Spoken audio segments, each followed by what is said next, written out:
আল জামিয়া শব্দের অর্থ মূলত বিশ্ববিদ্যালয়। যে কোনো বড় প্রতিষ্ঠানকে জামিয়া বলা হয়। আর সালাফিয়া সাহাবি তাবেঈদের আকিদা আদর্শে গড়ে উঠে যারা, তাদেরকে সালাফি বলা হয়। পৃথিবীর বিভিন্ন প্রান্তে সাহাবি তাবেঈদের আকিদা আদর্শের উপরে গড়ে ওঠা মানুষকে সালাফি বলা হয়। সালাফির আরেকটা নাম ভারত, বাংলাদেশ, পাকিস্তানে তারা নিজেদেরকে আহলে হাদিস মনে করে। পৃথিবীতে যেখানে যারা মানুষের মতামতকে উপেক্ষা করে কোরআন এবং সহিহ হাদিস মেনে চলে, তাদেরকেই মূলত সালাফি বা আহলে হাদিস বলে পৃথিবীর বিভিন্ন প্রান্তে। অবশ্যই তা কোনো দল মাযহাবের নাম নয়।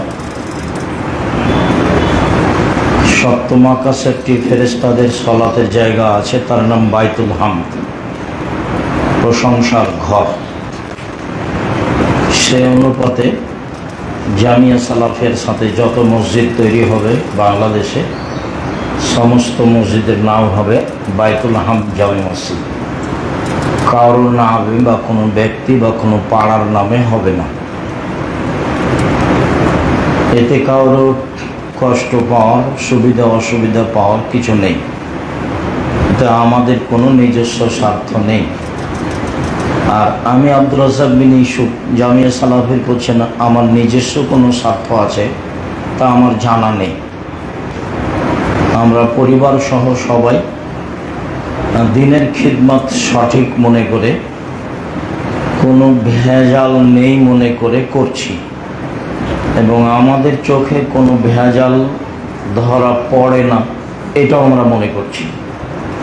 যদি কারো নিকটে আমাদের নিয়ে বা আমাদের আদর্শ নিয়ে কোনো ত্রুটি আছে বলে মনে করে, আর সেটা যদি ত্রুটি হয়, তাহলে আমরা ছেড়ে দিতে বাধ্য থাকবো ইনশাআল্লাহ।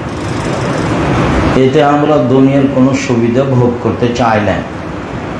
একমাত্র পরকালের আশায় আল্লাহকে সন্তুষ্ট করার উদ্দেশ্যে জীবন বাজি রেখে জাতির, জনগণের, মুসলিম পরিবারের ছেলে মেয়েকে কোরআন এবং হাদিস শিক্ষা দিতে চাই, পরকালমুখী করতে চাই। আজ হোক আর কাল হোক, দেশ দুনিয়া ছাড়তেই হবে, এ কথাই ঠিক।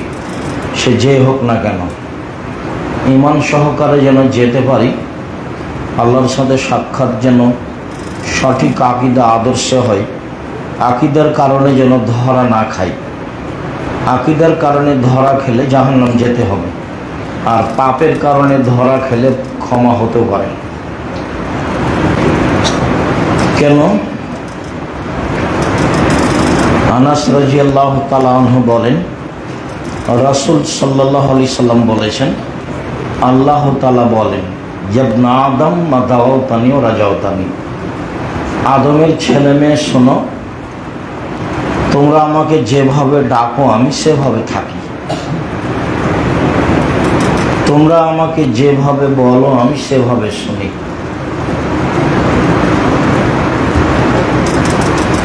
কাদ গাফারতু লাকুম ওয়ালা উবালি, আমি তোমার পাপ ক্ষমা করে দিই, আমি পরোয়া করি না তুমি কত বড় পাপী। তুমি যেভাবে ডাকো আমি সেভাবে থাকি, তুমি যেভাবে বলো আমি সেভাবে শুনি। আমি পরোয়া করি না তুমি কত বড় পাপী, তুমি ক্ষমা চাইলে আমি ক্ষমা করে দিই। পরের বাক্যে আল্লাহ তাআলা বলেন, ইবনা আদম লা বালাগাত যুনুবুকা আলা সামাই, আদমের ছেলে মেয়ে শোনো, তোমাদের পাপ যদি বেশি হতে হতে আকাশে পৌঁছে যায়, পাপ আর পাপ, আকাশ জমিন পরিপূর্ণ হয়ে আছে, ফাস্তাগফিরতানি, এরপর তুমি আমার কাছে ক্ষমা চাচ্ছ, কাদ গাফারতু লাকা উবালি, আমি তোমাকে ক্ষমা করে দেব, আমি পরোয়া করি না তুমি কত বড় পাপী। তুমি যেভাবে ডাকো আমি সেভাবে থাকি, তুমি যেভাবে আশা পোষণ করো সেভাবে আমি পূর্ণ করে থাকি। তুমি যেভাবে ডাকো আমি সেভাবে থাকি, তুমি যেভাবে আশা পোষণ করো সেভাবে আমি পূর্ণ করে থাকি। আমি পরোয়া করি না তুমি কত বড় পাপী, তুমি ক্ষমা চাইলে আমি ক্ষমা করে দিই। বিচারের মাঠে আবার আসবেন তিনি মানুষের সামনে, এসে বলবেন ইবনে আদম, আদমের ছেলে মেয়ে শোনো,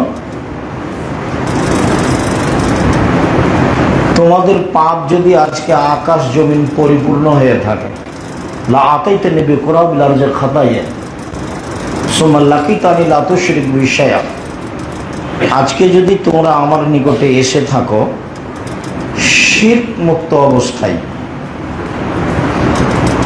তাহলে আমি তোমার সব পাপ ক্ষমা করে দিব।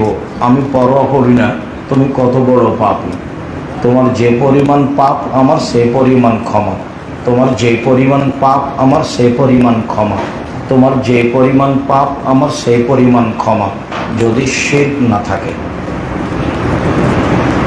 শিরক থাকলে আমি তোমাকে ক্ষমা করব না, ওতে আমাকে অপমান করা হয়েছে। আল্লাহ বললেন আতিউল্লাহ, আল্লাহকে মানো, ও আতির রাসূল্লাহ, রাসূলকে মানো, ওয়ালা তুবতিলু আমালাকুম, তোমাদের আমল বাতিল করো না। কোরআন মাজিদের এই তিনটা বাক্য বুঝতে হয় কেমন জানি। এক, আল্লাহকে মানো, দুই, রাসূলকে মানো, তিন, তোমাদের আমল বাতিল করো না। 3 নম্বর বাক্যটা এমন কেন? 3 নম্বর বাক্যটা এরকম হলে ভালো লাগতো, আল্লাহকে মানো, রাসূলকে মানো, তাহলে জান্নাত পাবা। দেখেন তো সিরিয়াল মিল খায়, কোরআন মাজিদের আয়াত কিন্তু আল্লাহকে মানো, রাসূলকে মানো, তোমাদের আমল বাতিল করো না, এভাবে আছে কোরআন মাজিদে। তো কেমন লাগলে, কেমন থাকলে খুব ভালো লাগতো? আল্লাহকে মানো, রাসূলকে মানো, তোমাদের তাহলে জান্নাত পাবা। তো এই কথা জান্নাত পাবার নেই, আছে আল্লাহকে মানো, রাসূলকে মানো, তোমাদের আমল বাতিল করো না। এটা কি? তার মানে আল্লাহকে মানতে যদি শিরক হয় তাহলে আমল বাতিল হবে, রাসূলকে মানতে যদি বিদআত বাতিল হবেই, পাগড়ি যত বড়ই হোক বাতিল হবেই, জুব্বা যত বড়ই হোক আমল বাতিল হবেই। সারা পৃথিবীর মানুষ যদি তাকে মানে তবু আমল বাতিল হবে, হবেই হবে। তার কথা কর্ম যদি আল্লাহর কথার সাথে মিল না খায়, রাসূলের কথার সাথে মিল না খায়, আমল বাতিল হবে, পীর যত বড়ই হোক। স্বয়ং যদি এখন ওমর রাদিয়াল্লাহু তাআলা না আছেন, কেন ওমরের কথা বলি জানেন? ওমরের ঈমান দেখে রাসূলও অবাক হতেন, এবং ওমরের বাড়িঘর দেখে জান্নাতে আল্লাহ রাসূলের আত্মমর্যাদায় বাধ্য। ওমর, তোমাকে দেখে শয়তান রাস্তায় ছেড়ে দেয়। ওমর, আল্লাহ রাসূল বলছে তুমি রাস্তা দিয়ে চলো, যে রাস্তা দিয়ে, রাস্তা দিয়ে শয়তান হাঁটে না। বুখারী মুসলিমের হাদিস। একটা মানুষ অথচ শয়তানকে দেখতেও পান না, উনি দেখতেও পারেন না, একটা যে থাপড় লাগাবে এও ক্ষমতা নেই। কেন? ওর পদার্থ ভিন্ন, ওমরের পদার্থ ভিন্ন। এই মাটি ও নূরের এই একটা আরেকটার সাথে কোনো মিল নেই। যতই মন খারাপ হোক একটু মারার কোনো ক্ষমতা নেই। ও হলো শয়তান আগুনের, ও হলো আগুনের, ফেরেশতা নূরের, ও হলো আগুনের তৈরি। মন খারাপ হলে শয়তানকে এক থাপড় মারবেন এরকম ক্ষমতা মানুষের নেই, পদার্থই ভিন্ন। তা আল্লাহ রাসূল বলছেন ওমর, তুমি যে রাস্তা দিয়ে হাঁটো ওই রাস্তা দিয়ে শয়তান হাঁটে না। বুখারী মুসলিমের হাদিস। বুখারী মুসলিমের হাদিসে আছে, সকালে উঠে বলছেন ওমর, আমি স্বপ্নে জান্নাতে হাঁটলাম, সব ঘুরলাম, দেখলাম একটা ঘর জান্নাতে, একবারে অবাক, বাহিরে তো সুন্দর, ভিতরই বা কত সুন্দর। তো পাশে একজন মহিলা অজু করছে, আমি ওকে বললাম, বৃদ্ধা মহিলা, বলতে পারো তুমি এই ঘরটা কার? তো বললো ওমরের। তো যেমন ওমরের বলেছে, আমি ভিতরটা মনটা দেখতে চাচ্ছিল যে ভিতরই বা কত সুন্দর। ওমরের বলার সাথে সাথে আমি পিছে হটতে লাগলাম, এত বড় মানুষের ঘরে আমি ঢুকবো? কে বলছেন এই কথা? মুহাম্মদ সাল্লাল্লাহু আলাইহি ওয়াসাল্লাম বলছেন। ওমরের আত্মমর্যাদা এত বেশি, ওমরের মানবীয় মর্যাদা, মানবিক মর্যাদা এত বেশি, ওমরের আত্মমর্যাদা এত বেশি, ওমরের মানবিক সম্মান এত বেশি যে আল্লাহ রাসূল তার ঘরে ঢুকতেই তষ্ট করছেন। ঢোকেননি, চলে এসেছেন। সকালে যখন বললেন তখন ওমরের 2 চোখের পানি ঝরছে। আল্লাহ রাসূল, আপনি আমার আত্মমর্যাদাকে ভাবেন? আমি কি আসলে এরকম কোন মানুষ? তো যদি ওমর কালকে বলেন কোনো কথা, আর সে কথা যদি রাসূলের সাথে মিল না খায়, তাহলে গ্রহণীয় হবে না, কথা বাতিল হবে। তাই আল্লাহ বললেন, আল্লাহকে মানো, রাসূলকে মানো, তোমাদের আমল বাতিল করো না। আল্লাহকে মানা কেটে যায় কিভাবে? শিরক করলে। রাসূলকে মানা কেটে যায় কিভাবে? বেদাত করলে। সারা দুনিয়ার সবাই যদি বেদাত করে, সবাই যদি মিলাদ করে, সবাই, কেউ বাকি নাই, কাবা ঘরে যদি মিলাদ হয় তবু হবে না। এখন থেকে মরা পর্যন্ত, কিয়ামত পর্যন্ত কাবা ঘরে মিলাদ হচ্ছে, তারপরে হবে না। কথা কথাই। আমি বলেছিলাম যে কাবা ঘরে যদি কিয়ামত পর্যন্ত আর কোনোদিন মানুষ পাশাপাশি না দাঁড়ায়, 3 ফুট পর পরই দাঁড়ায়, তবু 3 ফুট পর পর দাঁড়ানো জায়েজ হবে না। কেন? যেহেতু পায়ের সাথে পা লাগিয়ে দাঁড়ায়, আল্লাহ রাসূল বলেছেন 3 ফুট পর পর দাঁড়ানো জায়েজ হওয়ার জন্য মুহাম্মদ সাল্লাল্লাহু আলাইহি ওয়াসাল্লামকে আবার আসতে হবে, এসে বলতে হবে, পৃথিবীর মানুষ শোনো, আমি মুহাম্মদ বলছি, পাশাপাশি দাঁড়াতে বলেছিলাম প্রাচীরের মতো, এখন বলছি তোমরা 3 ফুট পর পর দাঁড়াও। যতদিন পর্যন্ত তিনি না বলছেন ততদিন পর্যন্ত এটার বৈধ হওয়ার কোনো পথ নাই। যেহেতু কিয়ামত পর্যন্ত তিনি আর কোনোদিন আসবেন না, কাজে সিদ্ধান্তের কোনোদিন আর পরিবর্তনও হবে না, পরিবর্তন হবে। জন্ম হওয়ার পর থেকে, বুদ্ধি হওয়ার পর থেকে দেখছেন যে মুয়াজ্জিন ইকামত দিচ্ছে, আর ইমাম সাহেব কেবলার দিকে মুখ করে আছে। যেমন শেষের দিকে পৌঁছেছে, ইমাম সাহেব বলছেন আল্লাহু আকবার। মুহাম্মদ সাল্লাল্লাহু আলাইহি সাল্লাম জীবনে কোনো একদিন 23 বছর সালাত আদায় করিয়েছেন। কতদিন? 23 বছর, দিনে 5 ওয়াক্ত। 23 বছরের কোনো একদিন, কোনো এক ওয়াক্ত আল্লাহর নবী মুসল্লির দিকে না তাকিয়ে, কাতার সোজা করুন, প্রাচীরের মতো হয়ে দাঁড়ান, ফাঁকা বন্ধ করুন, আমি দেখতে পাচ্ছি 2 জনের মধ্য দিয়ে শয়তান প্রবেশ করছে, ছাগলের বাচ্চার নেই, এইরকম কথা না বলে সালাত শুরু করেছেন। এটা প্রমাণ হয়ে গেলে আমি আব্দুর রাজ্জাক বিন ইউসুফ 30 বছর থেকে বলছি, আর কোনোদিন জাতির সামনে আসবো না। যদি প্রমাণ হয়ে যায় যে তিনি মুখামুখি না হয়ে, না বলে শুরু করেছেন, আর আপনার বুদ্ধি হওয়ার পর থেকে এখন পর্যন্ত একদিনও দেখেননি যে ইমাম সাহেব মুখামুখি হয়ে বলছেন কাতার সোজা করুন, প্রাচীরের মতো হয়ে দাঁড়ান, ফাঁকা বন্ধ করুন, আগে পিছিয়ে হয় না কেউ, নইলে অন্তরে পরিবর্তন ঘটবে। 1-1.5 মিনিট, 2 মিনিট এরকম বলে কোনোদিন দেখেননি। অথচ আল্লাহ রাসূল একদিনও এরকম না করে শুরু করেননি। আল্লাহকে মান্য করো, রাসূলকে মান্য করো, আমল বাতিল করো না। আল্লাহকে মান্য করা কেটে যায় কি করলে? শিরক করলে। আর রাসূলকে মান্য করা কেটে যায় কি করলে? বিদআত করলে। দুটাই মানুষের ধারণায় নেকির কাজ। ছেলেটা যে চট্টগ্রাম থেকে গাড়ি ছুটে যে ঢাকা যাচ্ছে, বারবার বলছে ড্রাইভার, কন্ট্রাক্টর ভাই, কবর পেলে 10টা টাকা দিব, তাই কবর পেলে 10টা টাকা দিব। তো ড্রাইভারের কথা বারবার কেন বলছে? ড্রাইভারের ধারণা কাজ করছে যে কবরে 10টা টাকা দিলে গাড়িটা অ্যাক্সিডেন্ট হবে না, ভালো চলবে। তাহলে তো তার ধারণা ভালো। শিরক হয় মানুষের ভালো ধারণায়, বিদআত হয় মানুষের ভালো ধারণা। এখন যেটার উপরে মানুষের ধারণা ভালো আছে, সেটি কি মানুষ সহজে ছেড়ে দিবে? মুহাম্মদ সাল্লাল্লাহু আলাইহি সাল্লাম, তার বংশ, তার চাচা চাচি, তার আত্মীয় স্বজন জানতো যে পৃথিবীতে এত ভদ্র মানুষকে জন্ম নেয়নি। 2-1 দিন নাকি 40 বছর এখানে আছে নাকি? একটা ছেলে আপনার বাড়িতে 10 বছর, 5 বছর, 2 বছর থাকলে আপনার চাল চলন বাপ মা বুঝবে না? বুঝবে। 12-14 বছর হলে বুঝবে। তো 40 বছর ছিলেন, চাচা চাচি বুঝে না কেমন ছেলে, দাদা দাদি বুঝতেন না কেমন ছেলে, দেশবাসী বুঝতো না কেমন ছেলে।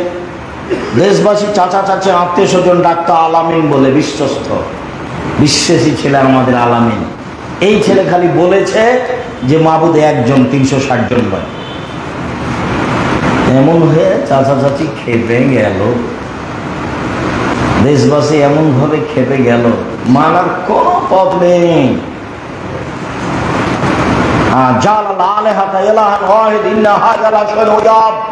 আরে এতগুলি মাহবুবকে একজন করে দিলে এটা বিরাট আশ্চর্য।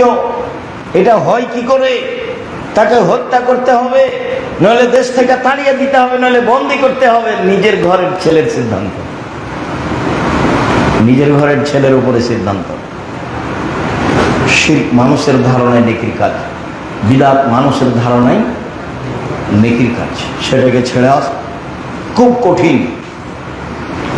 আমার চাচা, আমার গ্রাম তো চাচা, তো চাচা কিছু সম্পর্ক আছে। তো আমি জামাত পাইনি, একদিকে বসে আছি সলাতে, অনেকদিন আগের কথা। তো আমার চাচা বলছেন, চাপা নামাজের ভাষা বুঝতে পারবে কি না, এই কে বলছে রে নামাজের পরে হাত তুলে দোয়া চলবে না, ওকে কোদাল দিয়ে কোপা। ভাষা বুঝলেন? যে বলছে যে না, আমার কি বলছেন আমার চাচা? না আমি তো আসি না, আর কাকে শোনাবো? সবাই তো হাত তুলে দোয়া করে, শুধু আমি করি না। জামাতের পরে মুফতি ফাইজুল্লাহ হাটহাজারী, চিটাগাং, চট্টগ্রাম, উনি যে অনেকদিন আগে লিখেছেন তা তো আমরা জানতাম না। উনি লিখেছেন এ ব্যাপারে জাল জয় ভুয়া হাদিসও নেই। পৃথিবীর কোনো বিজ্ঞানও বলেনি সালাতের পরে এভাবে হাত তুলে দোয়া করতে হবে। উনি বলতে বলতে অনেক দূর চলে গেছেন। জাল হাদিস নাই, জয়ীফ হাদিস নাই, ভুয়া হাদিস নাই। পৃথিবীর কোনো বিজ্ঞানও বলেননি সালাতের পরে সবাই মিলে বাবা হাত তুলে দোয়া করতে হবে। ও এইভাবে লিখেছেন। বলছিলাম যে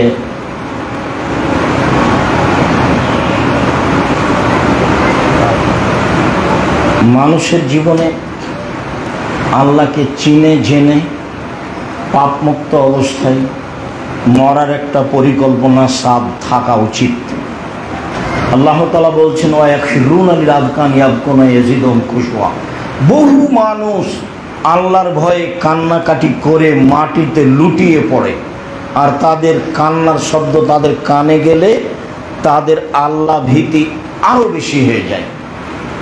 এই কথা আল্লাহ বলছে। বহু মানুষ পৃথিবীতে কান্নাকাটি করে আল্লাহর ভয়ে।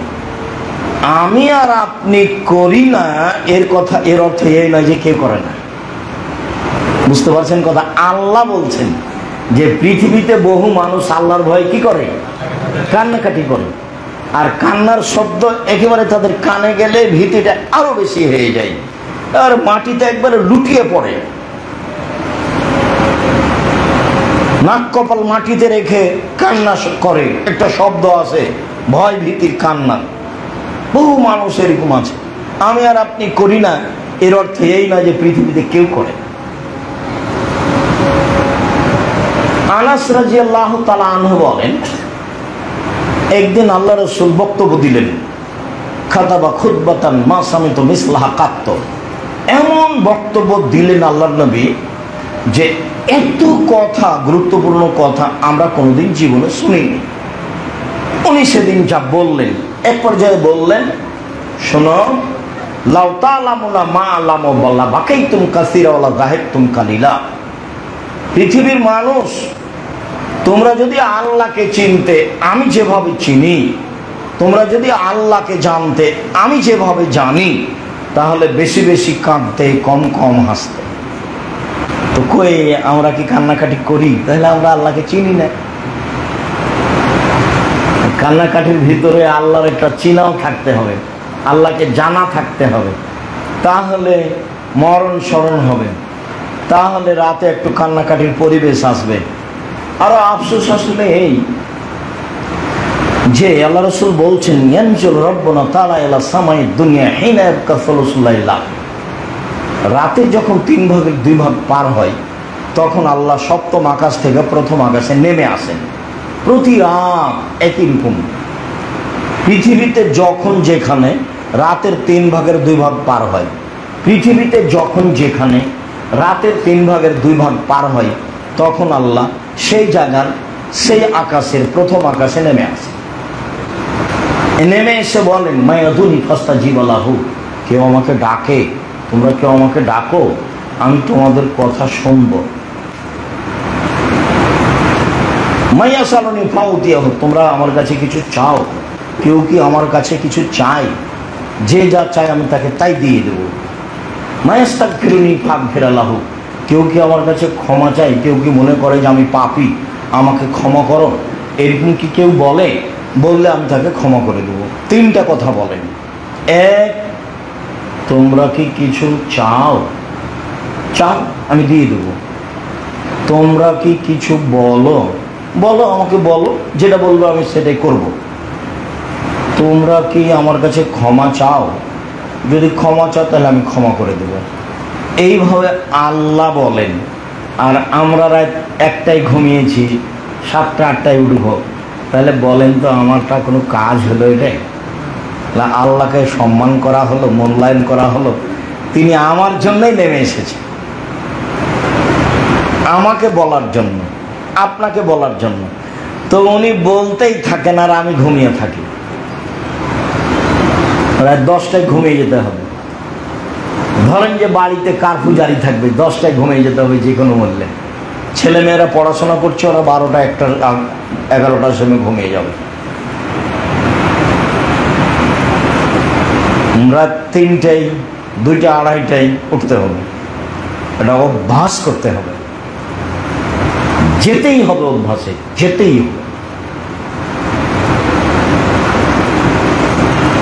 উঠেই আকাশের দিকে চোখ করে সূরা আল ইমরানের শেষ রুকুর প্রথম 5 আয়াত, না হলে শেষ রুকু গোটাটাই পড়তে হবে। ইন্না ফি খালকিস সামাওয়াতি ওয়াল আরদি ওয়া ইখতিলাফিল লাইলি ওয়ান নাহার লাআয়াতিন লিউলিল আলবাব। 5 আয়াত ধারাবাহিক। তারপরে লা ইলাহা ইল্লাল্লাহু ওয়াহদাহু লা শারীকা লাহু লাহুল মুলকু ওয়া লাহুল হামদু ওয়া হুয়া আলা কুল্লি শাইইন কাদির ওয়া সুবহানাল্লাহি ওয়া আলহামদুলিল্লাহি লা ইলাহা ইল্লাল্লাহু আকবার। আল্লাহু লাকাল হামদু আনতা কাইয়ুমুস সামাওয়াতি ওয়াল আরদি ওয়া মান ফিহিন্না ওয়া লাকাল হামদু আনতা নূরুস সামাওয়াতি ওয়াল আরদি ওয়া মান ফিহিন্না ওয়া লাকাল হামদু আনতা মালিকুস সামাওয়াতি ওয়াল আরদি ওয়া মান ফিহিন্না ওয়া লাকাল হামদু আনতাল হাক্কু ওয়া আদাকাল হাক্কু ওয়া লিকাউকা হাক্কুন ওয়া কাউলুকা হাক্কুন ওয়া জান্নাতু হাক্কুন ওয়া নারু হাক্কুন ওয়া নাবিয়ুনা হাক্কুন ওয়া সাআতু হাক্কুন। আল্লাহু লাকা আসলামতু ওয়া বিকা আমানতু ওয়া আলাইকা তাওয়াক্কালতু ওয়া ইলাইকা আনাবতু ওয়া বিকা কাসামতু ওয়া ইলাইকা হাকামতু ফাগফির লিমা কাদ্দামতু ওয়া মা আখখারতু ওয়া মা আসরারতু ওয়া মা আ'লানতু ওয়া আনতা আ'লামু বিমিন্নি আনতাল মুকাদ্দিম ওয়া আনতাল মুআক্খির লা ইলাহা ইল্লা আনতা। খুব বড় মনে হলো? আপনি যখন ম্যাট্রিক পরীক্ষা দিয়েছেন কত বড় বড় প্রশ্ন উত্তর মুখস্থ করেছেন, দিন রাত জীবন বাজি রেখে কত লিখেছেন। এটা ভারী মনে হবে কেন? কিছুই না, কয়েকদিন পড়লি ঠিক হয়ে যাবে।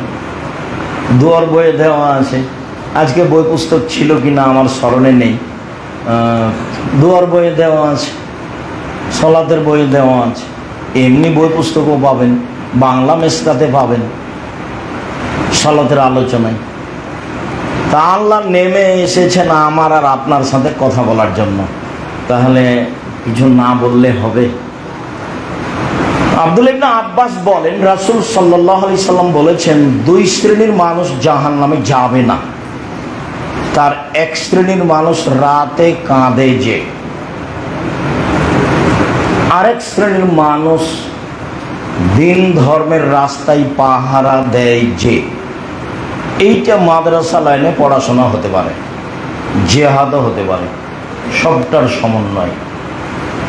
2, রাসূল সাল্লাল্লাহু আলাইহি ওয়াসাল্লাম বলেন, লা ইয়ালিজার রাজুলুন নারা বাকা মিন খাশিয়াতিল্লাহ হাত্তা ইয়ালিজাল লাবানু ফি দারে।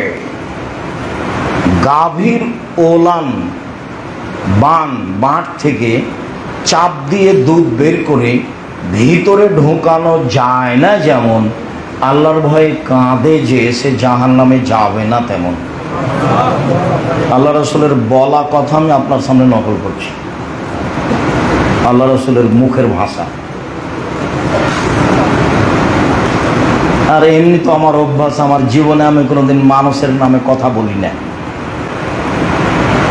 মানে অমুক বিদ্বান বলেছেন এই, বা অমুক বলেছেন এই, বা বই পুস্তক আছে এইরকম কথা আমি বলি না কোনোদিন। আল্লাহ যেন বলার প্রয়োজন আমার জন্য না মনে করেন।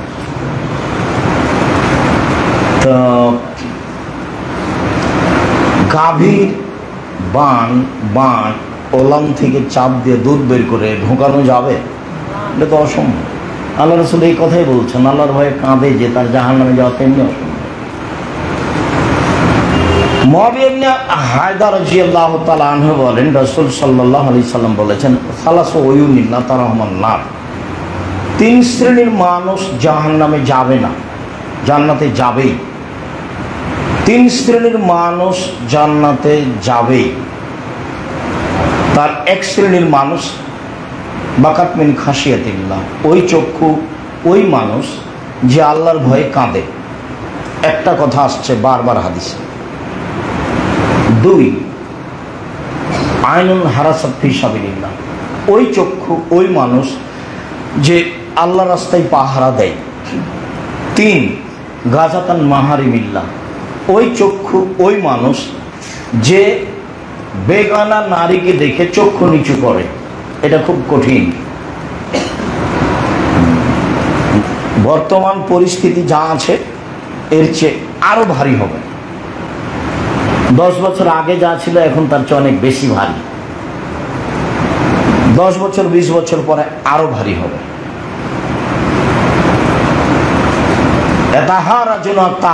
হেমারে, গাধা যেমন গাধীর সাথে মিলে লজ্জা বোঝে না, ষাঁড় যেমন গাভীর সাথে মিলে লজ্জা জানে না, মানুষ তেমন খোলা মাঠে জেনা করবে লজ্জা বুঝবে না। রাসূলের মুখের অবস্থা। হেমারে, গাধা যেমন গাধীর সাথে মিলে রাস্তাঘাটে লজ্জা জানে না, মানুষ তেমন খোলা মাঠে জেনা করবে লজ্জা বুঝবে না। এটা মানুষের রাসূলের মুখের ভাষা। ইন্না মিন আসরাতি সাআত আন ইয়াকসুরা জিনা, কিয়ামতের লক্ষণ জেনা বেশি হয়ে যাবে। একজন পুরুষের অধীনে থাকবে 50 জন নারী। 50 জন নারীর একটা তরজমা অনুবাদ হলো তার চাচা খালা, তার চাচি, তার খালা, তার ফুফু দিয়ে 50 জন। এটা একটা। আর একটা হলো যেটা হলো অবৈধ সম্পর্ক। 50 বলে 50 নয়, একজন পুরুষের সাথে হাজারো নারীর খারাপ সম্পর্ক থাকবে। বেশি বোঝানোর জন্য ইন্না মিন আসরাতি সাআত, কিয়ামতের লক্ষণ। তো রাসূল সাল্লাল্লাহু আলাইহি সাল্লাম বলছেন, 2 শ্রেণীর মানুষকে আমি জান্নাতে নিয়ে যাব। 2টা জিনিসের জিম্মেদারি নিবে যে তাকে আমি জান্নাতে নিয়ে যাব, সেটা জিম্মেদারি আমার। 1 মাইয়াজমান লি মা বাইনা লাইহি ওয়া মা বাইনা রিজলাই আদমাল্লাল জান্নাহ, কেউ যদি মুখ দিয়ে কাউকে কষ্ট না দেয়, বদনাম গীবাত না করে, তাহলে আমি তাকে জান্নাতে নিয়ে যাব, আমি জিম্মেদারি নিলাম। 2 কেউ যদি জেনায় লিপ্ত না হয়, তাহলে আমি তাকে জান্নাতে নিয়ে যাব, আমি জিম্মেদারি নিলাম, আমি জিম্মেদার। একবার বলছেন, তোমরা 6টা জিনিসের জিম্মেদারি নাও, আমি তোমাদের জান্নাতে নিয়ে যাওয়ার জন্য জিম্মেদারি নিলাম। কিভাবে জান্নাতে নিয়ে যেতে হবে সেটা আমার ব্যাপার, তোমাদের 6টা জিম্মেদারি নিতে হবে। 1 অসদুকা হাদাসতুম, কথা বলতে সত্য বলতে হবে। মানুষের সাথে ওয়াদা করলে পূর্ণ করতে হবে। হোম শিখে যাচ্ছে, কালকে আসেন 10টার সময় দেখা হবে, ওই পর্যন্ত শেষ। 10টার সময় কোথায় চলে গেছে ও, এসে দেখছি নেই। মানুষের সাথে ওয়াদা পূর্ণ করো, জিম্মেদারি আমি নিলাম কিভাবে জান্নাতে নিয়ে যেতে হবে। 3 অদ্বৈতুম, আমানত রাখা হলে সময় দিয়ে দাও। মসজিদ, মাদ্রাসার, স্কুল, কলেজের রাস্তাঘাটে টাকা আছে জমা আপনার কাছে, আপনার অ্যাকাউন্টে, এখন জনগণ বলছে টাকা বুঝিয়ে দাও হাতে হাতে। তাহলে জিম্মেদারি আমি নিলাম, কিভাবে জান্নাতে নিয়ে যেতে হবে সেটা আমি দেখব। তারপরে বললেন গুযু আবসারাকুম, চক্ষু নিচু করো, বেগানা নারী থেকে চক্ষু নিচু করো। কিভাবে জান্নাতে নিয়ে যেতে হবে সেটা আমি দেখব। এটা তো খুব কঠিন। জারির বলছেন যে আমি বললাম, আল্লাহ নবী, হঠাৎ যদি কোনো মহিলার উপরে চোখ পড়ে যায় তাহলে আমি কি করব? এটা জিজ্ঞাসা সাহাবীর, হাদিস বুখারী মুসলিম। আচ্ছা আল্লাহ নবী, হঠাৎ যদি কোনো মহিলার উপরে চোখ পড়ে যায় তা আমি কি করব? তখন উনি বলছেন ফা আমারানি, তিনি আমাকে বললেন আনসারেফা বাসারি, যে চোখটা ফিরিয়ে নিবা, মুখটা ফিরিয়ে নিবা, এটা তিনি বললেন। সাহাবী বলছে যে আমাকে আল্লাহ নবী বললেন। তাহলে যদি আপনি এখন টিভিতে খবর শোনেন তো এভাবে বুঝতে হবে, কেননা রং মাখানো মেয়ে আপনার মুখের উপরে চোখের দিকে তাকিয়ে খবর পড়ছে, আর আপনি তার মুখে মুখে তাকাবেন, এটা কেমনে হয়? এটা কেমনে চলে? মানুষ তো এখন দোকানে বসে আড্ডা পিটছে, টিভি চলছে, আড্ডা পিটছে, আরো খারাপ হবে।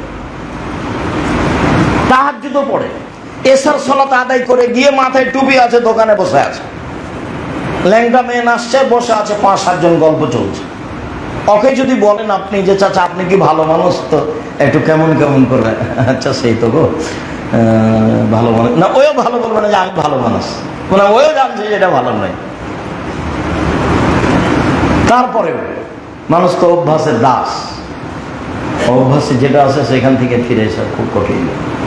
বলছিলাম 3 শ্রেণীর মানুষ জান্নাতে যাবে। তার দ্বিতীয় শ্রেণীর মানুষ বেগানা নারীকে দেখে চক্ষু নিচু করে, যেটা খুব কঠিন। মানুষের চেষ্টা থাকতে হবে, চেষ্টার অভাব যেন না থাকে। তাহলে তোমার মোবাইলের কি হবে যুবক? তুমি তো সবসময় বড় মোবাইল ব্যবহার করো, কেন যে তুমি এই মোবাইল ব্যবহার করো? 1999 জন মানুষকে, পুরুষ নারীকে ধ্বংস করেছে মোবাইল। এই যদি আশীর্বাদ হয় 1 গুণ, তাহলে অভিশাপ হলো 1,00,000 গুণ। এই অভিশাপ হলো 1,00,000 গুণ। তুমি তোমার মায়ের সাথে কথা বলার জন্য কোন দুঃখে তুমি বড় মোবাইল রেখেছো? তুমি রেখেছো, তোমার বোন রেখেছে, তোমার মাও রেখেছে, আর তোমার বাপ আছে সৌদি আরবে চাকরি করে, ওইও রেখেছে। সবাই জেনার সাথে জড়িত। আল্লাহ রাসূল বলছেন, আমার উম্মতের উপরে আশঙ্কা করি আমি আসাহুল খাফিয়া, গোপন পাপ। আমার উম্মত গোপন পাপে লিপ্ত হবে, এটা আমার ভয়। জাতির সামনে বলে গেলাম, পৃথিবীর মানুষ শুনে রেখো, আমি মুহাম্মদ সাল্লাল্লাহু আলাইহি ওয়াসাল্লাম বলে যাচ্ছি, আমার উম্মতের উপর আমার 3টে ভয়। তার 1 নম্বর ভয় হচ্ছে আমার উম্মত গোপন পাপে লিপ্ত থাকবে। ওখানে মেয়ে আছে গোপন পাপে লিপ্ত, এখানে ছেলে আছে, ওই ঘরে তার মা আছে, তার বিদেশে তার বাপ আছে, সব নিজ নিজ ঘরে জেনা চর্চা করছে। একবারে নগদ ডাহা সত্য কথা, যার থেকে ফিরে আসা খুব কঠিন। শয়তান তাকে দখল করেছে, শয়তান তার বাহিরে, ভিতরে, অন্তরে, মাথায়, সব জায়গায় শক্তভাবে ঘেরা আছে। শয়তান থেকে বাঁচার জন্য, শয়তান থেকে বাঁচা সহজ নয়। রাতের অন্ধকারে সুন্দর করে ওযু করে 2 রাকাত সালাত আদায় করে মোবাইল ফেলে দে বলতে হবে, আজিজ তোমাকে আমি বিশ্বাস করি, তোমার নাম আজিজ, তুমি পরাক্রমশালী, একমাত্র তুমি আমাকে ঠেকাতে পারো। এই বিপদ থেকে বাঁচার জন্য আমি পীর সাহেবের কাছে আশ্রয় নিইনি, এই বিপদ থেকে বাঁচার জন্য আমি কোন মাওলানা সাহেবকে বলিনি, এই বিপদ থেকে বাঁচার জন্য আমি নবী রাসূলের দোহাই দিইনি। এই বিপদ থেকে বাঁচার জন্য তুমি প্রকামশালী, পরাক্রমশালী, তোমার নাম আজিজ, তোমার কাছে আশ্রয় চাচ্ছি, তুমি আমাকে আশ্রয় ভিক্ষা দাও। আপনি কান্নাকাটি করে বলেন, দেখবেন বড় মোবাইল দেখার স্বাদ কমে গেছে, কমবে ইনশাআল্লাহ। ওর নাম আজিজ। আপনি বিশ্বাস করে সাড়া দিলে, সাড়া দিবে আপনার সাথে। গাফুর বলেন, তবে বলবেন গাফফার। গাফফার, তোমাকে আমি গাফফার বলে জানি, তুমি বেশি বেশি ক্ষমা করতে পারো। রাতের অন্ধকারে অতীতের সব পাপের জন্য তোমার কাছে ক্ষমা চাচ্ছি, তুমি আমাকে ক্ষমা ভিক্ষা দাও। দাও তুমি ক্ষমা, তোমার নাম গাফফার, আমি জানি তোমাকে গাফফার বলে বিশ্বাস করি। অতএব সকাল হতে হতে আমার পাপ থাকবে এটা আমি বিশ্বাস করি না, আমার পাপ ক্ষমা হবেই। কেন? তুমি গাফফার, তোমাকে আমি গাফফার বলে জানি। পাপ ক্ষমা হবে না মানে? তুমি তো গাফফার। একবারে আমার দৃঢ়তা রয়েছে, তোমার নাম গাফফার, আমার পাপ ক্ষমা হবেই। পাপ সহ আমি সকাল করতে রাজি নই, পাপ আমাকে ক্ষমা করতেই হবে। গাফফার, গাফফার বলে পাপের কথা বলবেন, আজিজ বলে আশ্রয় ভিক্ষা চাইবেন। জিন্দেগিতে যেন আমি ও মেয়ের সাথে আর কথা না বলি, এই ব্যবস্থা তুমি করে দাও, তুমি পারো। আমি জেনে শুনে তোমাকে বলছি, সহজ। সম্মানিত দিনী ভাই বোন, 3 শ্রেণীর মানুষ জান্নাতে যাবে না। রাসূল সাল্লাল্লাহু আলাইহি ওয়াসাল্লাম বললেন, চার শ্রেণীর মানুষ আল্লাহর কাছে, চারটা জিনিস আল্লাহর কাছে সবচেয়ে বেশি প্রিয়। লাইসা শাইউন আহাব্বা ইলাল্লাহি মিন কাতরাতাইনে ও আসারাইনে। আল্লাহর কাছে দুইটি বিন্দু ফোঁটা যত প্রিয়, আল্লাহর কাছে দুইটি দাগ চিহ্ন যত প্রিয়, পৃথিবীর কোনো কিছু আল্লাহর কাছে তত প্রিয় নয়। দুই বিন্দু ফোঁটা, দুইটা দাগ, দুইটা চিহ্ন। এক, কাতরাতু দুমুইন ফি খাসিয়াতিল্লাহ, আল্লাহর ভয়ে এক ফোঁটা চোখের পানি আল্লাহর কাছে যত প্রিয়, পৃথিবীর কোনো কিছু আল্লাহর কাছে তত প্রিয় নয়। 10 লক্ষ টাকা খরচ করে হজ করার কাজটি আল্লাহর কাছে অত প্রিয় নয়, রাতের অন্ধকারে এক ফোঁটা চোখের পানি আল্লাহর কাছে যত প্রিয়। কোটি টাকা দান করা কাজটি আল্লাহর কাছে অত প্রিয় নয়, রাতের অন্ধকারে যে কোনো সময় নির্জনে এক ফোঁটা চোখের পানি আল্লাহর কাছে যত প্রিয়। রমজান মাসের সিয়াম সবচেয়ে দামি ইবাদত, আল্লাহর কাছে অত প্রিয় নয়, নির্জনে এক ফোঁটা চোখের পানি আল্লাহর কাছে যত প্রিয়। পৃথিবীর কোনো ইবাদত নেই যেটা এর কাছে যেতে পারে। এক ফোঁটা চোখের পানির এত দাম। এরপরে যেগুলো সিরিয়াল 3টে আসছে, 3টেই কঠিন, একটা সহজ নয়। 2, কাতরাতু দামিন তুহরাকু বিসাবিলিল্লাহ, আল্লাহর রাস্তায় এক ফোঁটা শরীরের, এক ফোঁটা গায়ের শরীরের রক্ত, এটা তো কঠিন। জিহাদ তো বুঝতেই পারি না কোনটা। কত কেকাল পার্টি দুনিয়াতে আছে, বলছে আসেন এবারে নগদ জান্নাত, সেটা রাসূলের কিনা বোঝা যায় না। তো এক ফোঁটা গায়ের রক্ত যত প্রিয়, কোনো কিছু আল্লাহর কাছে তত প্রিয় নয়। ওয়ামালা সারান, দুইটা দাগ চিহ্ন। এক, আসারুন ফি ফারিজাতিন আসারুন ফি সাবিলিল্লাহ, আল্লাহ রাস্তায় নেমে গিয়ে কেটে যাওয়া, ফেটে যাওয়া দাগ শরীরের, আল্লাহ রাস্তায় নেমে জিহাদ করে কেটে যাওয়া, ফেটে যাওয়া জিহাদ, এই দাগ আল্লাহর কাছে যত প্রিয়, পৃথিবীর কোনো কিছু আল্লাহর কাছে তত প্রিয় নয়। 4, আসারুন ফি ফারিজাতিন মিন ফারাইজিল্লাহ, ইবাদত করতে করতে কপালে, পায়ে, হাঁটুতে, টাকনুতে দাগ, এই দাগ চিহ্ন আল্লাহর কাছে যত প্রিয়, পৃথিবীর কোনো কিছু আল্লাহর কাছে তত প্রিয় নয়। তো এটাও তো আর নিজের হাতে নয়, আপনি কপাল মাটিতে লাগিয়ে ঘষে দাগ করবেন? বেশি সিজদা করলে একদিন দাগ হয়েই যাবে। হাঁটুতে দাগ হবে একদিন, টাকনুতে দাগ হবে একদিন। এই দাগ আল্লাহর কাছে যত প্রিয়, পৃথিবীর কোনো কিছু আল্লাহর কাছে তত প্রিয় নয়। এবার সিরিয়াল চলেন। এক ফোঁটা চোখের পানি, এটা সহজ, একেবারেই সহজ, যে কোনো মানুষ গ্রহণ করতে পারে, পুরুষ নারী। 3টার একটাও সহজ নয়। 2, আল্লাহর রাস্তায় এক ফোঁটা গায়ের রক্ত। 3, আল্লাহর রাস্তায় কেটে যাওয়া, ফেটে যাওয়া দাগ। 4, ইবাদত করতে করতে শরীরে, কপালে, হাঁটুতে, টাকনুতে দাগ। বোঝা গেল না কথা? এই 4টার 1 নম্বরে যেটা আছে সেটা সহজ। লাইসা শাইউন আকরামা ইনদাল্লাহি মিনাদ দুআ, চাওয়া কাজটা আল্লাহর কাছে যত প্রিয়, পৃথিবীর কোনো কিছু আল্লাহর কাছে তত প্রিয় নয়। আল্লাহর গতি আর মানুষের স্বভাব দুটাই এক নয়, দুটো বিপরীত। কালকে একটা মানুষের কাছে গেছেন, আপনার ছেলের হাত ভেঙে গেছে, এই জন্য বলছেন ভাইজান আপনি তো সবাইকে টাকা পয়সা দেন, সবাই আপনার কথা বলে, অনেক প্রশংসা করে ভাইজান আপনার, তা আমার ছেলের হাত ভেঙে গেছে, আমি খুব বিপদে পড়েছি, গরিব মানুষ, আমাকে 10,000 টাকা দেন, মেডিকেলে নিয়ে যাবো ছেলেটা। হ্যাঁ তুই তো এসেছিস রে, খুব অসুবিধায়, এখন তো টাকা পয়সা হাতে নেই। আচ্ছা কালকে বিকালে দেখি। বিকালে গেছে, তো 10,000 টাকা দিয়েছি, 5,000 টাকা দিয়েছি। পরের দিনই যদি আবার যান যে আমার ভাইয়ের ছেলের হাত ভেঙে গেছে, টাকা দিতে হবে, তখনও বলবে কি ব্যাপারে, তোর জন্য আমি টাকা বানাই নাকি, টাকশাল আছে নাকি? এটা হলো মানুষের স্বভাব। আর এটা উপরে যতবার বলবেন তত খুশি, যতবার বলবেন তত খুশি।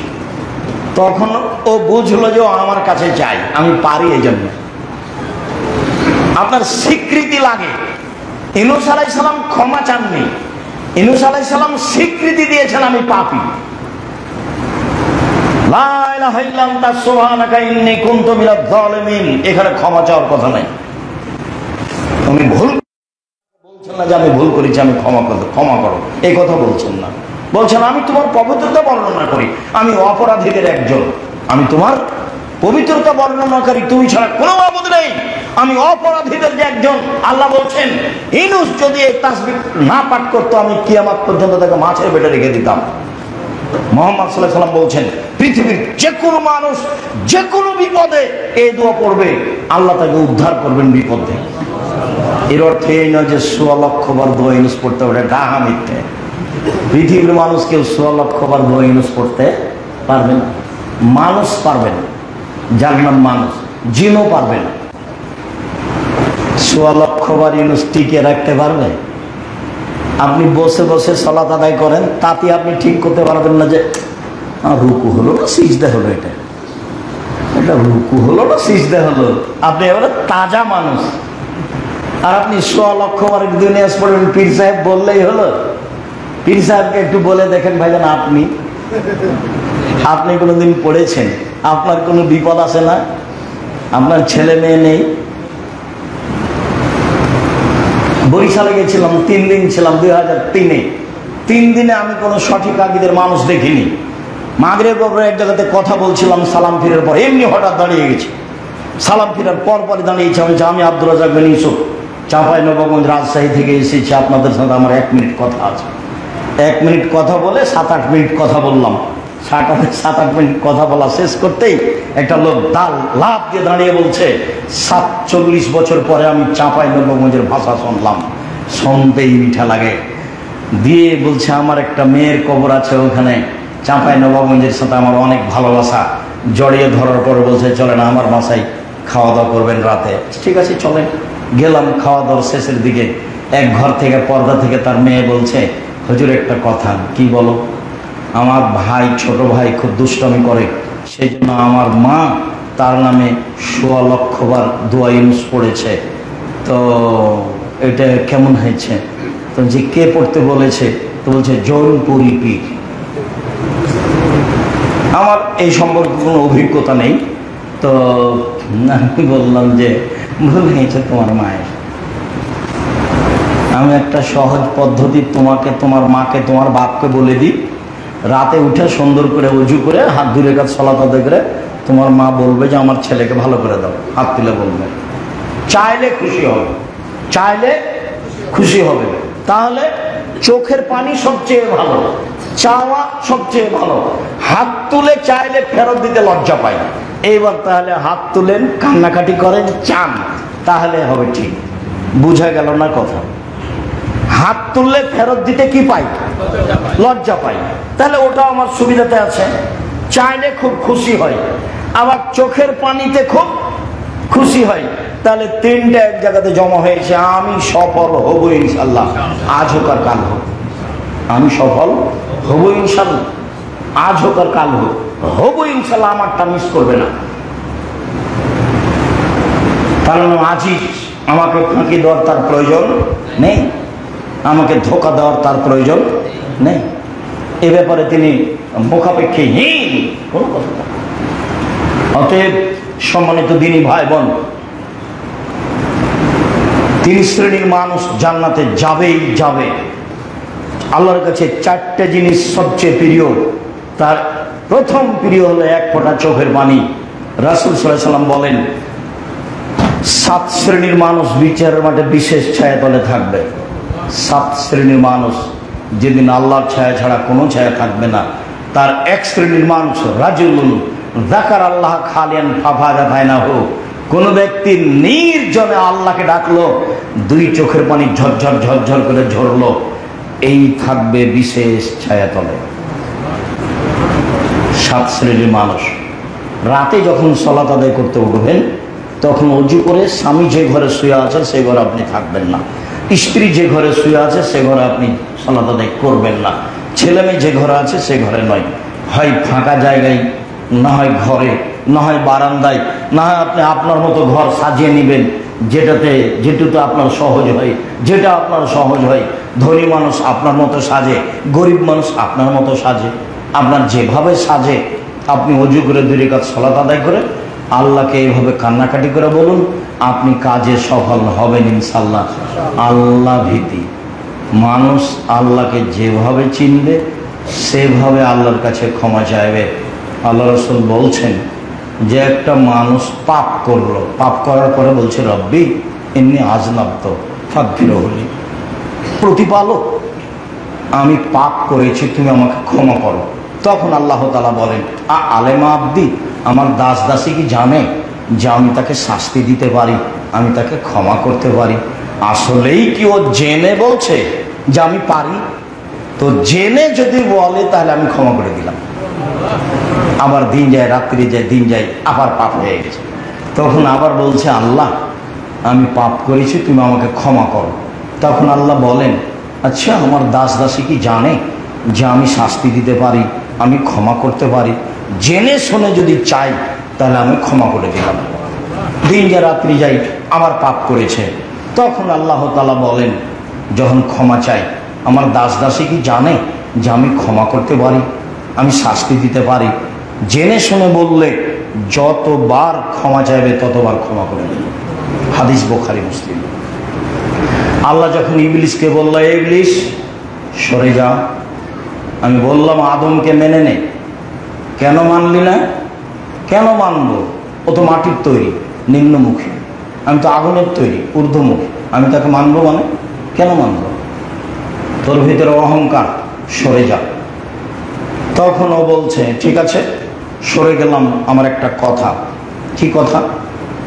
তোমার সম্মানের কসম, তোমার ইজ্জতের কসম, তোমার মর্যাদার কসম, আমাকে কিয়ামত পর্যন্ত বেঁচে থাকতে দিতে হবে। বোঝা যাচ্ছে কে বলছে? এটা ইবলিস। আমাকে কিয়ামত পর্যন্ত বেঁচে থাকতে দিতে হবে।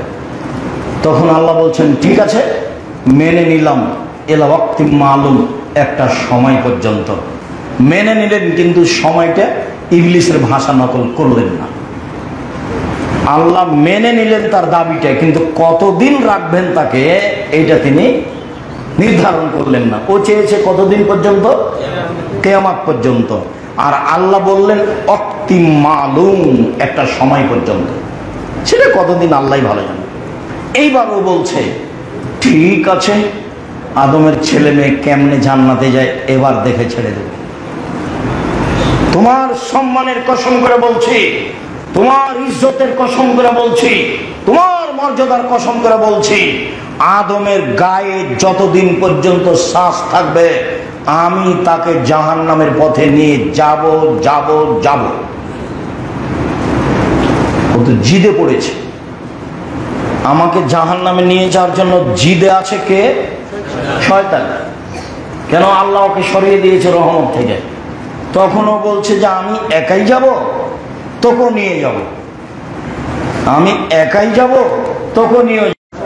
শয়তানে ও বলছে আল্লাহর সামনে, আল্লাহর সামনে বলছে যে আদমের ছেলে মেয়ে জান্নাতে কেমনে যায় আমি দেখব।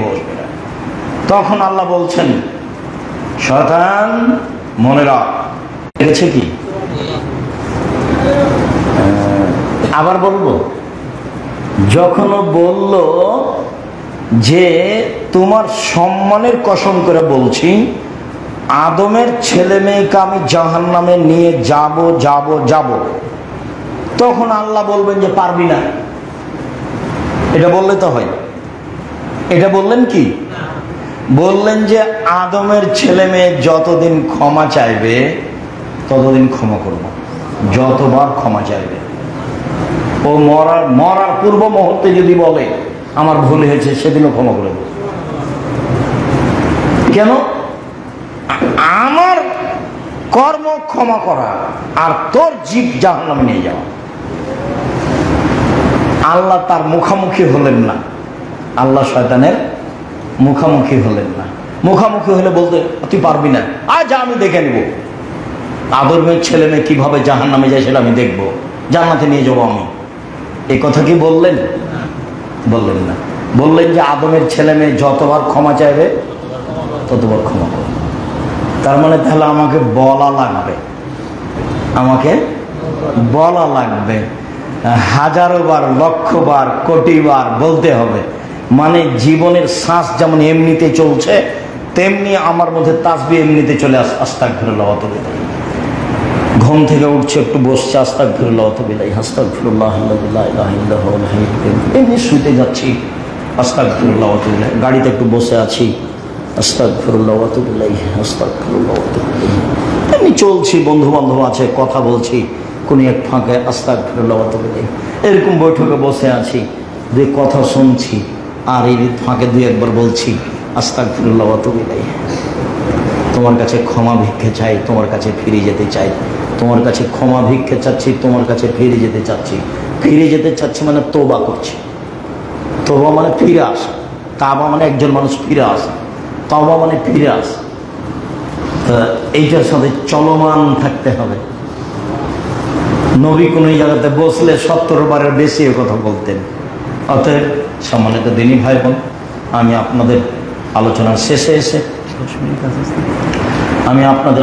শেষে এসে জরুরিভাবে যেটা বলছি সেটা হলো এই যে আল্লাহর ভয়ে কান্নাকাটি করা শিখতে হবে। আপনি গরিব মানুষ হন আর ধনী মানুষ হন, আর সবটাই চাইতে হবে আল্লাহর কাছে, এবং চাইতে হবে এই পদ্ধতিতে। যদি বলেন যে দেন তাহলে এভাবে, আর যদি বলেন এখনই দেন তাহলে এভাবে। এটা নাম ইস্তেগাসা, ইবতেহাল। এখনই দিতে হবে। উনি কখন দিবেন সেটা তার ব্যাপার, কিন্তু আমার চাওয়াটা হতে হবে এখনই দিতে হবে। তুমি তো দিতে পারো, দাও আমাকে, এখনই দাও। যে পারে না দিতে তার কাছে কি দাবি জানিয়েছি? যে এক্ষুনি দিতে পারে তার কাছে দাবি জানিয়েছি। আমার দাবি যেখানে, সেখানে তাৎক্ষণিক দিতে পারে, 10 বছর পরেও দিতে পারে। অত দাও না আমাকে, এখনই দাও। আপনার চাওয়াটা যেন অলসতায় না থাকে, আপনার চাওয়াটা যেন খুব শক্তভাবে হয়। আজকে দিতে হবে, সকাল হওয়া লাগবে না, সকাল হতেও দিন, এক্ষুনি দিতে হবে। আমার ছেলে যেন ভালো লেখাপড়া করে একটা বড় আলেম হতে পারে, এটা দাও আমাকে। চট্টগ্রামে অনেক দিন থেকে আছে, একটু বাসা বাড়ি করতে পারিনি, একটি জায়গার ব্যবস্থা করে দাও। কীভাবে করবো সেটা তোমার ব্যাপার। আমি গরিব মানুষ, এখন পর্যন্ত একটা ভ্যানের ব্যবস্থা করতে পারিনি, আমি ভ্যান চালে রোজি উপার্জন করতে চাই, একটা ব্যবস্থা করে দাও। যার যেটা প্রয়োজন সে সেটা চাইবে। যতক্ষণ পর্যন্ত পাপের ব্যাপারে চাওয়া হয়নি ততক্ষণ পর্যন্ত কবুল হবে ইনশাআল্লাহ। যদি দেরি হয় তাহলে বুঝতে হবে আরো কোনো বিপদ ছিল, সেটা দূর হচ্ছে, এই জন্য এটা দেরি হচ্ছে। আর যদি নাই হয় তাহলে বুঝতে হবে যে এই চাওয়ার বিনিময়ে জান্নাত ঘোষণা দিয়েছেন, এই জন্য আমারটা দেরি হচ্ছে, নাও হতে পারে। কোনো সময় আপনি নিরাশা হবেন না। যদি দেরি হয় তাহলে বুঝতে হবে আর একটা বিপদ ছিল, সেটা ঠেকে গেছে, এই জন্য দেরি হচ্ছে। আর যদি নাই হয় তাহলে বুঝতে হবে এই চাওয়ার বিনিময়টা আমার জন্য ছোট চাওয়া হয়ে গেছে। একটা ভ্যান চাইছি, তখন বলছি যে তোকে তো জান্নাতে দিয়েছি, এই চাওয়ার কারণে ভ্যান নিয়ে আর কি করবি। যখন আল্লাহ রাসূল ভাগ করলেন যুদ্ধলব্ধ সম্পদ, তখন সব মুহাজিরদের দিয়ে দিলেন, মক্কায় যারা ছিল। তখন কেউ কেউ বলছে আল্লাহ রাসূল হিজরত করে আসলে কি হবে, মক্কার টান ঠিকই আছে, টাকা পয়সা তো মুহাজিরদেরকে দিলেন, কই আমাদের তো দিলেন না। কত রক্ত ঝরালাম গায়ের, আহল পরিবার সব, স্ত্রী ভাগ করে দিলাম, জমি জায়গা ভাগ করে দিলাম, সব মক্কা থেকে আসলো, বাড়ি নাই, ঘর নাই, থাকার জায়গা নেই, জমি জায়গা থাকতে দিলাম, ব্যবসা করতে দিলাম, টাকা দিলাম, পয়সা দিলাম, বউ তালাক দিয়ে ভাগ করে দিলাম, যে আমার 3 বড় আছে, একজন আপনাকে দিয়ে দিলাম, সব কিছু করলাম, আজকে টাকা নাই আমাদের। টাকা হলো যারা হিজরত করে এসেছে তাদের। তখন আল্লাহ রাসূল বলছেন, হ্যাঁ তোমাদের কথা তো তোমরা বললে, দেখো ওরা যাবে টাকা পয়সা নিয়ে, আর তোমরা যাবা আমাকে নিয়ে, বলো তো কোনটা ভালো লাগে? সব ঠান্ডা হয়ে গেছে। ঠিক আছে ঠিক আছে, টাকা পয়সা লাগবে না, ভাগ টাক চাই না, আপনি আমাদের সাথে, এটাই আলহামদুলিল্লাহ। তো চাওয়াটা তো কোনো মানুষের কাছে চাইনি। ও আমাকে বলবে যা তোকে দিব না, কালকে তুই আমার সাথে ঝগড়া করেছিস, কথা বলেছিস, আজকে আবার তুই আমার কাছে কথা বলিস, যাও দেবো না, এই কথা বলবেন কেউ নেই? এটা বলার তার প্রয়োজন আছে? কালকে দিয়েছে আবার চাও কোন শরমে, এটা বলবে? তাহলে আমার সমস্যাটা কোথায়? কোনো দিন পৃথিবীতে কারোর কাছে মাথা নত করবো না, আর কারোর সাথে হুড় হাঙ্গামাতে যাবো না, ঝামেলায় যাবো না, মামলা নেই, কারোর পাল্লাতে পড়ে মামলায় যাবেন না। কারো পাল্লাতে পড়ে প্রতিশোধ নিতে যাবেন না। যা করেছে করেছে, মরলেই শেষ, শ্বাস বন্ধ হলেই শেষ। যে যাই করুক, অর্থ সম্পদ টাকা পয়সা ঘুমিয়ে যায় যখন, তখন সবই শেষ হয়ে যায়। চেষ্টা করছেন ঘুমানোর, কখন ঘুম চলে এসেছে তা কি বুঝতে পারেন? কখন ঘুম চলে এসেছে। পৃথিবী এরকম। ডান কাতে লাশকে কবরে রাখতে হবে কেন? সরাসরি হাদিস নাই, তবে ঘুমানোর সময়তে মানুষ ডান কাতে শুইবে, এটা আল্লাহ রাসূল বলেন। ঘুম মানে মরণ, ঘুম মানে মরণ, সেই জন্য ডান কাতে রাখতে হবে লাশকে।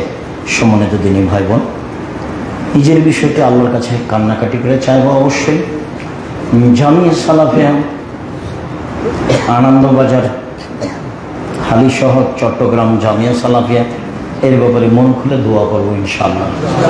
আরে টাকা দিতে না পারি দোয়া করতে পারবো না?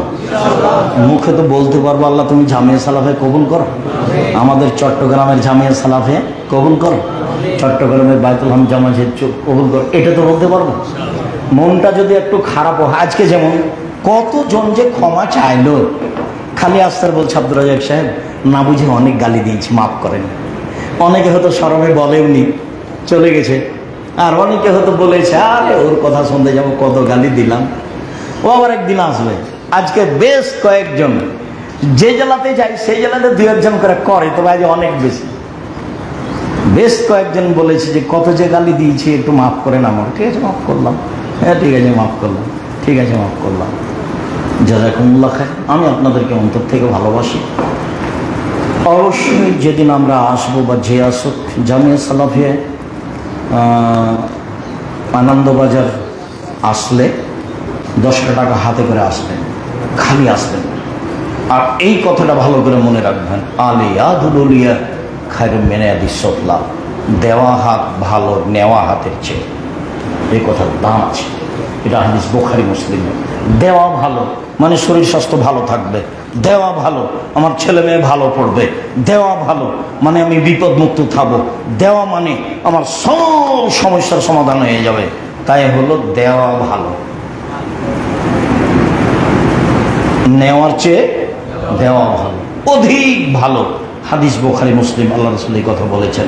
আল্লাহ রাসূল বলছেন, বাপকে চিকিৎসা করতে নিয়ে যাচ্ছ, দানের মাধ্যমে নিয়ে যাও। মেডিকেলে নিয়ে যাচ্ছেন তো কমই মাদ্রাসাতে, এতিমখানাতে 5000 2000 টাকা দিয়ে যান, বাপকে নিয়ে মেডিকেলে যান। এই যে দিয়ে গেলাম, আল্লাহ তুমি আমার বাপকে সুস্থ করো, এইটা বলে যান। এটাই নিয়ম, এটা আল্লাহ রাসূল বলছেন। আমি আপনাদের সার্বিক কল্যাণ কামনা করি। আপনাদের সম্পর্ক থাকতে হবে জামিয়া সালাফের সাথে আন্তরিকভাবে। জামিয়া সালাফের পক্ষ থেকে আল ইতিসাম পত্রিকা বের হয় 16,000, আপনি তার মধ্যে থাকবেন। এখানে 50টা 100টা নিয়মিত পত্রিকা আসবে, আপনাকে তার সাথে সম্পৃক্ত থাকতে হবে। 25-30 টাকা তার দাম, বেশি কিছু নয়। জামিয়া সালাফের অনেক বই পুস্তক আছে, সেটা মূল্যায়ন করতে হবে। জামিয়া সালাফিয়ার অনলাইন আল ইতিসাম টিভি আছে, নিয়মিত বক্তব্য সেখান থেকে সংগ্রহ করতে হবে, শুনতে হবে। আর জামিয়া সালাফের একটা বড় শাখা টেকনাফ থেকে তেঁতুলিয়া পর্যন্ত মক্তব চালু করবে, যেটা আব্দুল্লাহ পরিচালনা করে। তারা এদেশের প্রত্যেকটা মসজিদে ছেলে মেয়েদেরকে কোরআন শিক্ষা দিতে হবে, আকীদা সংশোধন করতে হবে। এই দিয়েও জীবন বাজি রেখে লড়ছে। এই 2 বছরের মধ্যে এখন 600 মক্তব চলে, 600 একবারে পুরো দেশে মক্তব চালু করবো ইনশাল্লাহ। মক্তবের প্রশিক্ষণ নেই যারা শিক্ষক, তারা যায় ফিরি, আসে ফিরি, খায় ফিরি, থাকে ফিরি, বই পুস্তক ফিরি, সব জামিয়া সালাফে বহন করে। 5 জন প্রশিক্ষক আছেন যাদের অনেক বেতন, শুধু খালি এই জন্য মক্তবের শিক্ষককে প্রশিক্ষণ দিতে হবে। জামিয়া সালাফের সার্বিক কাজগুলো মূল্যায়ন করার চেষ্টা করবেন। কোনোটাতে আপনাকে বিপদগ্রস্ত করতে চাইনি, কোনোটাকে আপনাকে আমি কোনো দল মাঝহাবের দিকে নিয়ে যেতে চাইনি। আপনি যেন সরাসরি আল্লাহর সাথে কথা বলতে পারেন, সরাসরি নবীর কথা অনুযায়ী চলতে পারেন, বুঝতে পারেন। এই ব্যাপারে আমরা চেষ্টা চালিয়ে যাচ্ছি। আল্লাহ আমাদের কোনো যদি ভুল ত্রুটি থাকে মানুষ হিসাবে, সেটা তুমি সংশোধন করে দাও। একমাত্র তোমাকে সন্তুষ্ট করার আশায়, মানুষকে পরমুখী করার, পরকালমুখী করার উদ্দেশ্যে আমরা যে চেষ্টা চালিয়ে যাচ্ছি সেই চেষ্টা তুমি কবুল করো। আমার দিনী ভাই বোনদের কবুল করো। তুমি আমার দিনী ভাই বোনদের পরকালমুখী করো। তাদের চেষ্টা প্রচেষ্টা কবুল করো। তাদেরকে খালিস অন্তরে জামিয়া সালাফের সাথে সম্পৃক্ত থাকার তৌফিক দান করো। তোমার দরবারে জোরালো দাবি দাওয়া দোয়া রেখে আজকের আলোচনা এখানে শেষ করলাম। সুবহানাক আল্লাহুম্মা ওয়া বিহামদিকা আশহাদু আল্লা ইলাহা ইল্লা আনতা আস্তাগফিরুকা ওয়া আতুবু ইলাইক। আসসালামু আলাইকুম।